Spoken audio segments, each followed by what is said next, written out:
Άννα, στο λυκόφως του έρωτά μας κοίταξα μέσα στα μάτια σου και είδα μια γυναίκα που αγαπούσε τα μυστηριώδη και θαυμαστά γεγονότα που λαμβάνουν χώρα σε άγνωστες περιοχές της γης. Όντας γυναίκα γεννημένη στο πιο μυστικό και ιερό ναό,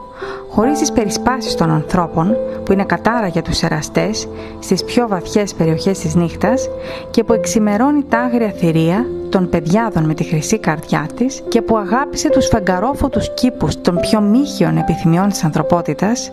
μια φλόγα που καίει τόσο λαμπερά στις πιο σκοτεινές γωνιές των ψυχών που ναυάγησαν στις άγριες θάλασσες που τώρα πλέω εγώ,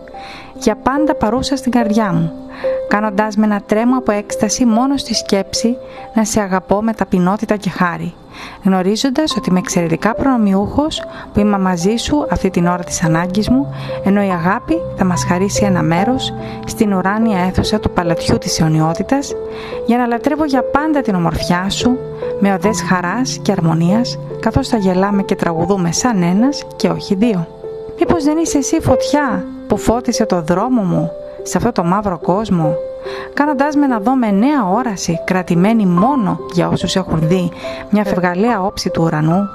για πάντα αναζητώντας την έμπνευση που θα τους οδηγήσει στο πιο πολύτιμο και ανέγκυχτο βασίλειο της αγάπης και τελικά θα αφήσει τους ανιχνευτές αυτούς να μπουν στην άγνωστη και απαγορευμένη σφαίρα που μόνο οι εραστές προσκαλούνται, ελεύθεροι από όλους τους περιορισμούς της γης και των ανθρώπων. Η αγάπη μας διάλεξε να είμαστε ο ένας για πάντα στη διάθεση του άλλου. Και ποιοι είμαστε εμείς να ρηθούμε την αγάπη? Είσαι πράγματι δώρο των ευλογημένων αιωνίων και θα σε αγαπάω για πάντα, κάνοντάς σου προσφορές από θυμιάματα και σπάνια πολύτιμα μπαχάρια, για να εξευμενήσω τη μεγαλειώδη και τρομερή σου λαμπρότητα που φέγγει σαν άστρο ψηλά στους γαλάζιους ουρανούς, ρίνοντάς με φιλιά μαλακά σαν την βροχή της άνοιξης, και να πλησιάζω τόσο κοντά τη θεία χάρη και ευδαιμονία.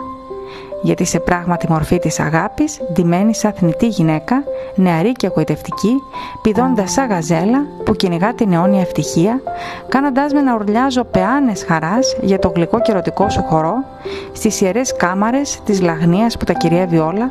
καθώς με καίς μετά με μια μεφλογερή επιθυμία που με κάνει να εκτοξεύομαι σε ύψη που η πλειονότητα των ανθρώπων ούτε που τα έχει ονειρευτεί. Γιατί είσαι η πιο τρυφερή και καλή κυρά και είμαι για πάντα υπηρέτης και άντρα σου, που αιώνια εμπνέεται από τους τρυφερούς και γλυκούς σου τρόπους, που σε αγάπησε πολλές φορές σε πολλές εποχές και σε λατρεύει σαν ένα και όχι σαν δύο.